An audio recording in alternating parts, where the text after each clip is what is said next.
friend of mine who's right over there, who has been a pillar of the Miami tech scene for over a decade now. And he's an entrepreneur, a company builder, a thinker, a leader, and a tinkerer. He loves to tinker with new ideas and new ventures. And when I asked him if he would speak with us, he did promise to go and find some ways that are not going to be traditional. So I'm very keen on listening to your presentation and your challenges that you're going to pose to us. Okay? Thank you. All right. Thanks for being here. Can you guys a second? Power. ChatGPT takes up a lot of power.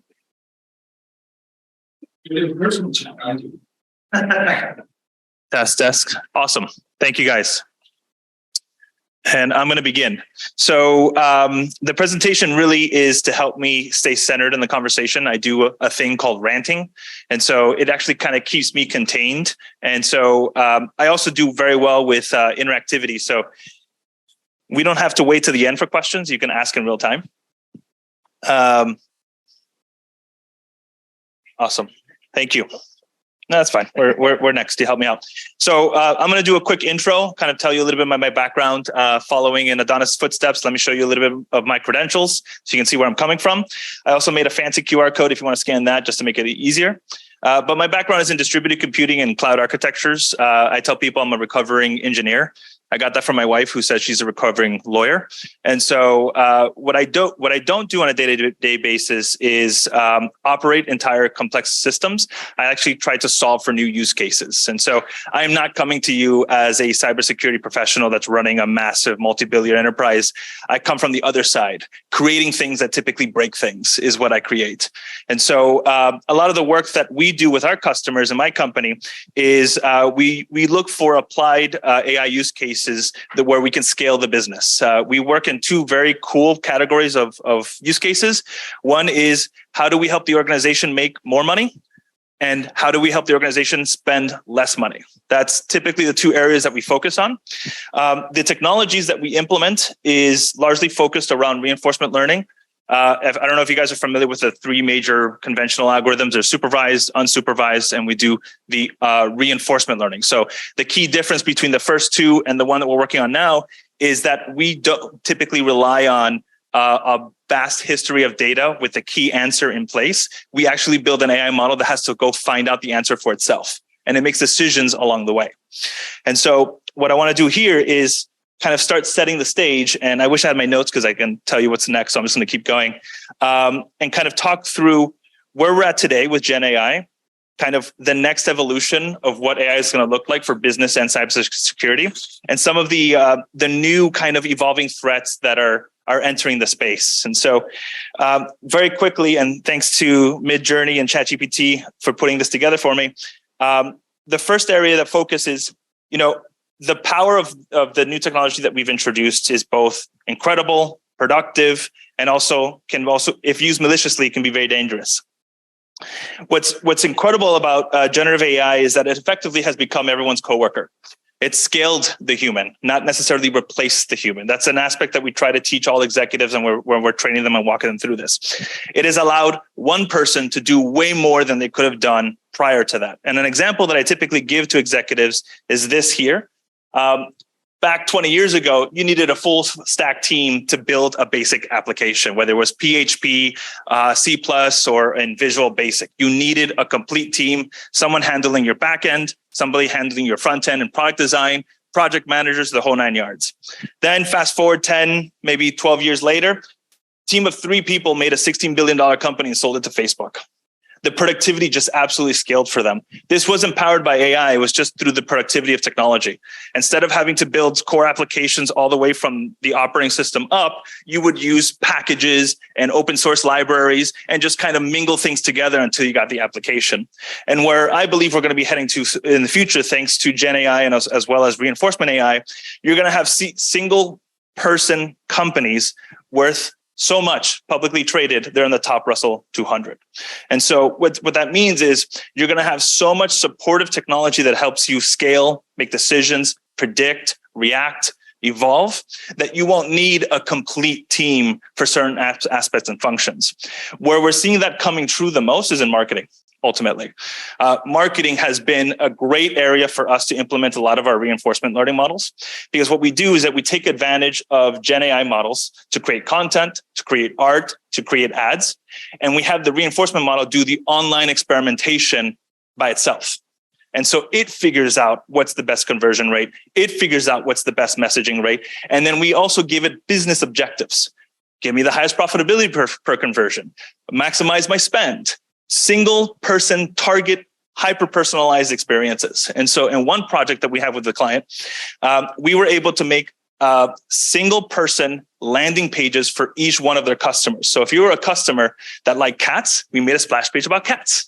If you're a person that liked dogs, we made a splash page about dogs, so that we can increase our conversion rate in that respect. And so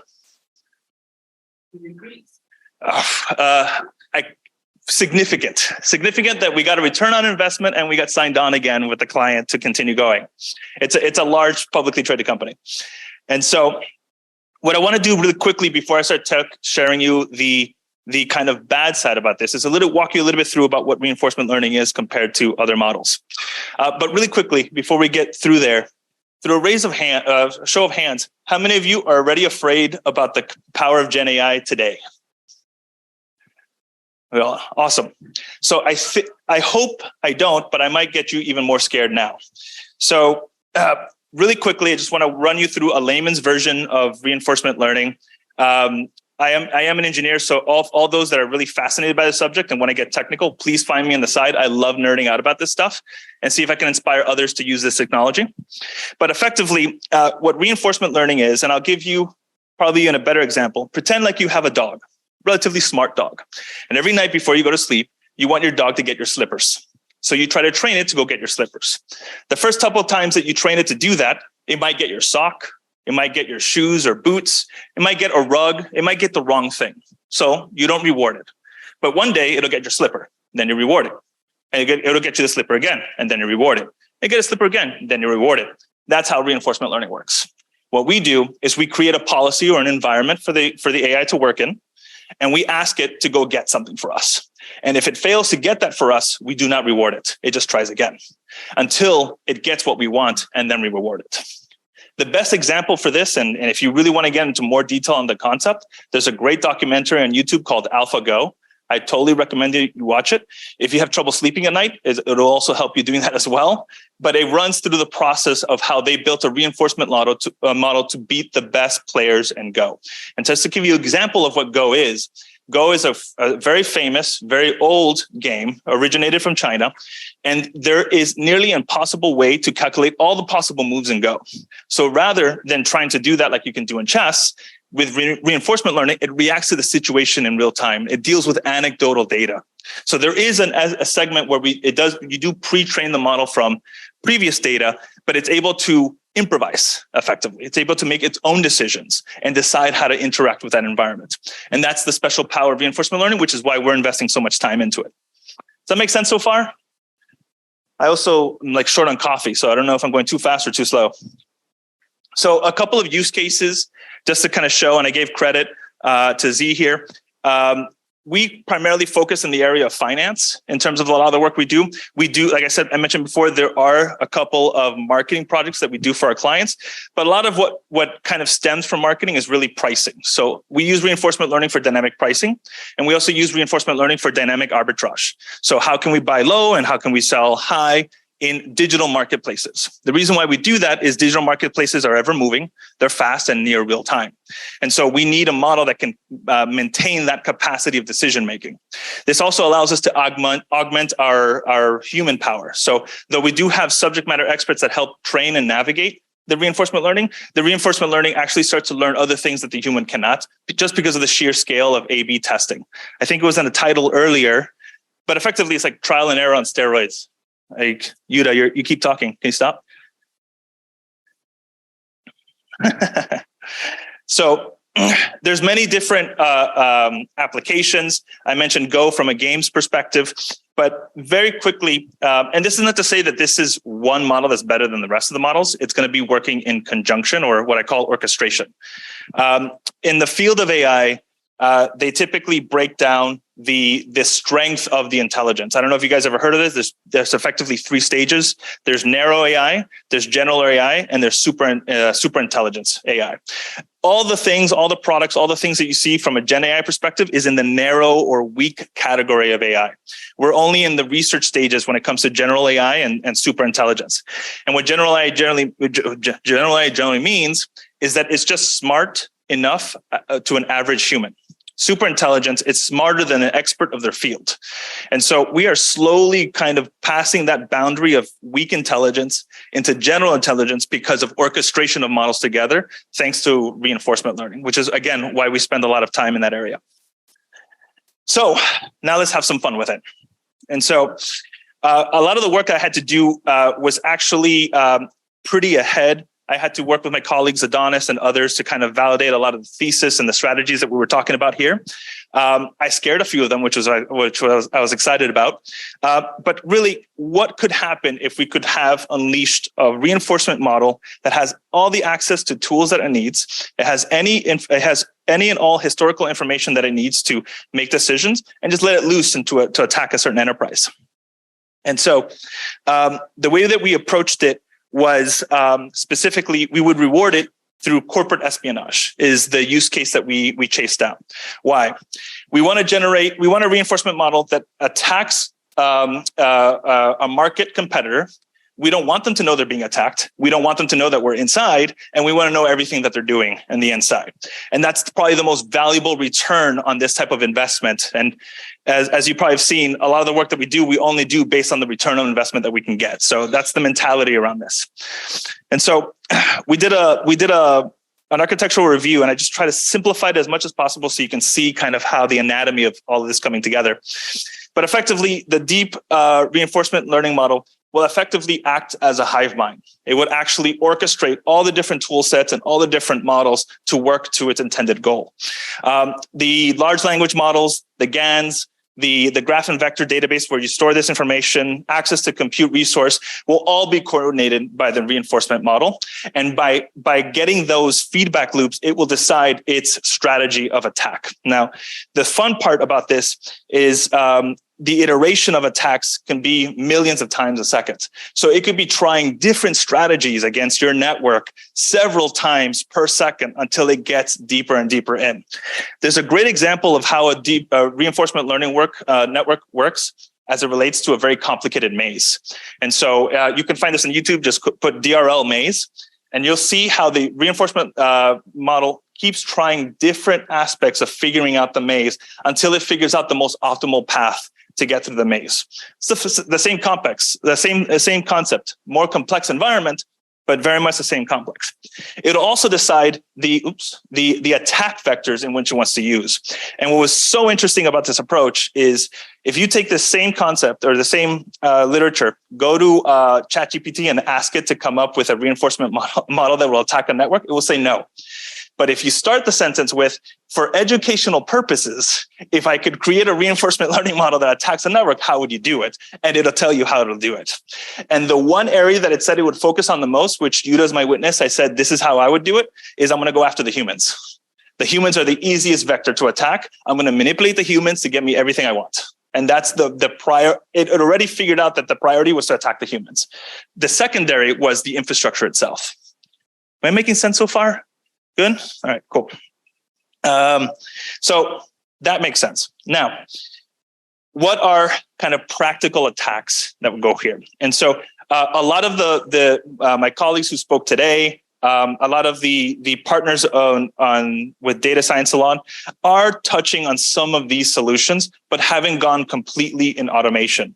Almost everything here can be done manually by a human, and that's the weakness. It's manually done by a human. A human has to think through what could be the attack scenario, configure their environment, and get ready for that attack scenario. That's the most they can do right now. That's not what your adversarial reinforcement learning model is going to do. It's going to try all the different scenarios and come up with whole new scenarios to try to get in.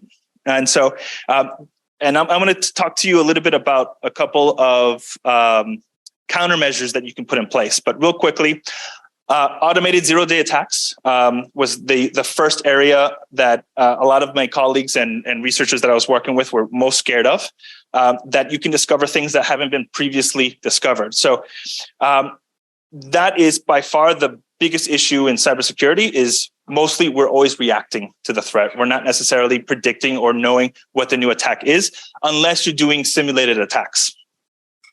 Adaptive phishing, which is the vector I told you about humans. It's about manipulating the humans and kind of attacking from that perspective. And then once inside, this is where the real value for corporate espionage can occur, which is the ability to do adaptive and dynamic evasion to make sure you can't find where we are or where we're moving. Automatically spreading accordingly. So again, this is not some bad actor sitting down thinking through how your network topology works and coming up with a script to multiply an app. It does it by itself. It'll just figure it out. Think of it like a dynamic bacteria or a viral infection. And then subsequently the data gathering, which in the case of the espionage report, this could figure out for itself what's valuable and what's not valuable. So it's not like saying, hey, go find passwords. It's like, go find out whatever you think is valuable and bring it back. And it'll do that. It'll do that based off of email conversations, context, documentation, where they're positioned. It wouldn't do it based off of predictable honeypots that most cybersecurity professionals would put out throughout this security environment. It would actually determine for itself what's valuable and bring that back to home base. Make sense so far? Okay. This is a quote that my wife gave me, and she has no idea that she gave me this, but it was absolutely brilliant. We were trying to kill a mosquito at our house one time. We were unsuccessful, and she said that it's like it's reading your thoughts.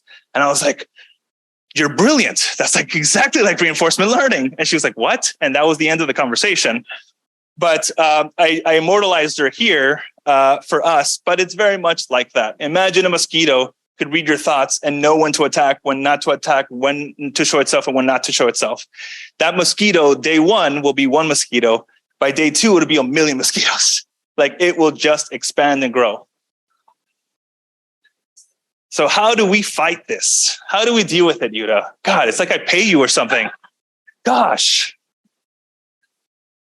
So again, what I want to revisit, we have not implemented this technology in this malicious way. So we don't have anecdotal experience of how devastating this attack is. We are working in the realm of theory. And I'm also working with a lot of professionals in the cybersecurity, advising them and how they approach this. So a lot of this is based off of a theory of method of attack and theory of method of resolution.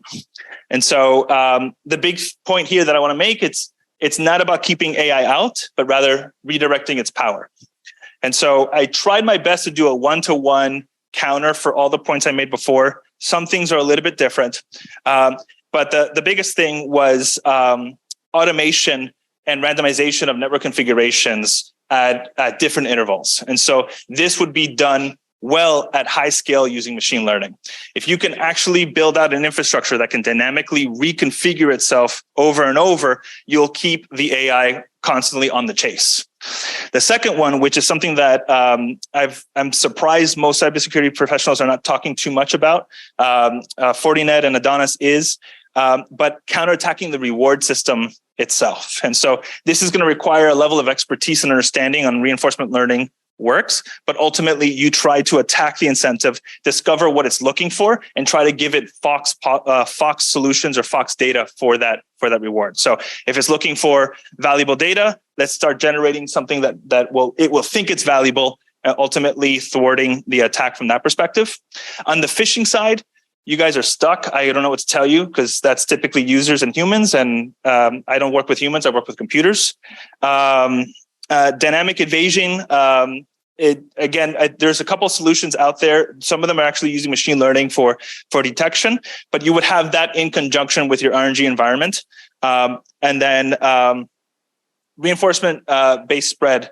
So in here, we're talking about a little bit both on zero trust architectures they're implementing, and just deeper decoupling of systems from each other and making them fully separate autonomous systems that communicate to each other. So if you're familiar with traditional API architecture where you separate kind of front end from back end so that you have that separation, we'll increase that separation within the network from each other. That way they have to respond to each other from the outside. Does that make sense? If I got too technical, let me know. And so an area of focus that I've discovered that's pretty big, and I would really invite all the cybersecurity professionals to spend a little bit more time on. It's pretty surprising how many times I bring this up and people don't know what it is digital immune systems. And so this is something that's been covered and organized by Gartner. It already has a booming industry. It's going to scale significantly over the next 10 years. But the effective response to a threat powered by reinforcement learning would be a design of a digital immune system. And the idea is to be able to react in real time, assess the dangers, and resolve and self-heal with little to no human intervention. And so this is where the future is going. When we talk about AI versus AI, it's going to be this magnitude and scale. And so, yes, GenAI is fantastic. I use it every day. It does all my homework, but it's not the solution that's going to be, it's only a part of a tool set that you're going to have for a much broader arsenal that you need to cultivate. And so with that said, something I try to leave with all executives and leaders is, at the end of the day, AI isn't a skill, it's a mindset. What I'm seeing in the reaction of GenAI, especially from a negative or fear perspective, is the same reaction that was covered in the 70s when universities professors found out that their students had pocket calculators. And they started freaking out and going to the news and saying they can't have calculators because they can't think, they can't.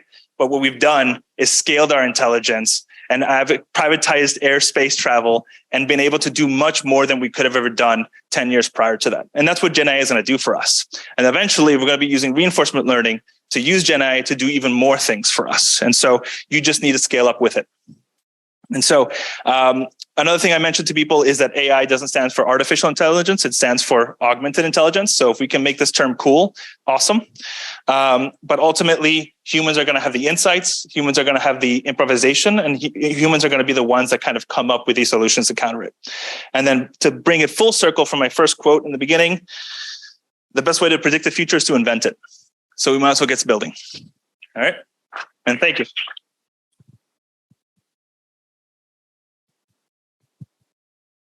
So questions, concerns, anomalies, jokes.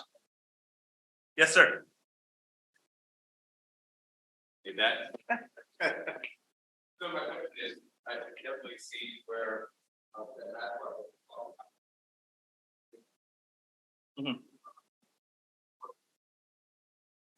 that quantum computing will aid in development of quantum computing, the best way to think about quantum computing is more of a platform for computation. So the answer would be intrinsically yes, in the same way that you would use traditional GPUs now to help with digital immune systems. What's special about quantum computing in that you triggered a very nerdy thing for me. So I'm going to respond to that. What I'm so excited about quantum computing is that it allows you to compute, instead of using electricity, you're at the quantum level of computation. So you can actually compute way more exponentially than you could before. So a perfect example of that is in the medical field. Quantum computing is really going to be disruptive because a lot of the structures and biomes of DNA, especially when you want to generate pharmaceutical chemicals or medication, it's hard to do that with traditional machine learning today. It takes too much power. There's too much information that needs to be processed. So there's limitations in figuring out if a human takes this pill, what are the side effects? What's going to happen? Instead, they have to gather 200 humans together, have half take the pill, half not take the pill, and see what happens. Quantum computing is going to completely remove that from the equation because it can handle that computational power. So in that respect, the scale, it's going to help from that perspective. The architecture, the design of the solutions are going to still be human driven. That make sense? A little bit of a rant? No, it's fine, right? Awesome. Go ahead. Thank you so much for your talk, and amazing. And I have a question regarding the implementation of the RL, because for myself, I thought not for everybody else, is I'm writing a blog actually on the think reinforcement learning and policy grading and all that, etc. But I think my question is more general to that. So what kind of direction for people are deployed? For example, essentially you're training or there's so many choices. Yeah. In the market. Sure. So which one would you recommend? Are you talking about open source libraries or tools? I know ML, yeah. And, people and all those kind of I'm biased. We're using one from Google called Python, which has done really, really well. It's a segment off of TensorFlow that's available if you Google it now. And really, it's what we use for most of our applications, specifically because it's just very easy to use. One of the challenges when using reinforcement learning or any of this machine learning, especially when you're talking with business stakeholders, is explainability and how it actually gets to its result set and explaining that from that perspective. And so what we try to use is tools that allow us to visualize its thinking. So we can jump that in throw that into a Jupyter notebook and present it very clearly to an executive from that perspective. Yeah. Like LLM generation and then government access control and directive actors, basically like one solution, or you have no. Yeah, it's going to be an orchestration of several models working together. So each box that I had in that visual, can I show the visual again? Okay, let me see if I can. You're referring to this here, right? Right. Yeah. So, I mean, for us, the way that we thought through it, there's a more complicated diagram that I can actually show you when we get off. But a lot of these solutions are even different types of solutions, whether they're public or whether they're let's say, I don't know, Midjourney versus DALL-E versus something that we generate locally. It doesn't matter. The idea is to have all three of them available. The reinforcement learning decides which tool is best for what. So you see that the scale changes and they figure out the manipulation. So for example, it'll figure out that humans like DALL-E images better because they're a little bit clean cut and more corporate versus Midjourney, a little bit more epic looking. And so that'll sell to a different audience and it'll figure that out and then use the right imagery. The best example is in a use case we did with a client. They wanted to figure out, they came to us with the question of, I have to create fertilizer. I sell it on Home Depot, Lowe's, and Walmart. How do I know how much fertilizer do I have to manufacture for 12 months? And so instead of trying to figure out the manufacturing process and looking at their history to try to predict the future, which is a lot of licking the finger and Excel spreadsheets, we went to the point of sale system that says, how much are you actually selling? And see if we can predict that. And we started to figure out drivers for that. And so what we found out is, and this is going to sound like a dumb moment, but precipitation was the best lever or business driver to figure out how much soil you would sell.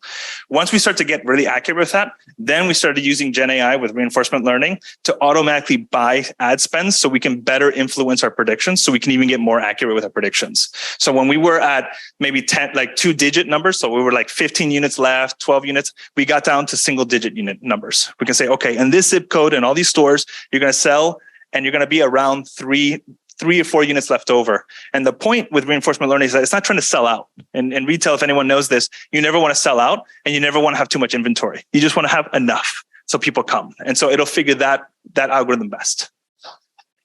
Sure, no problem. Great, thank you.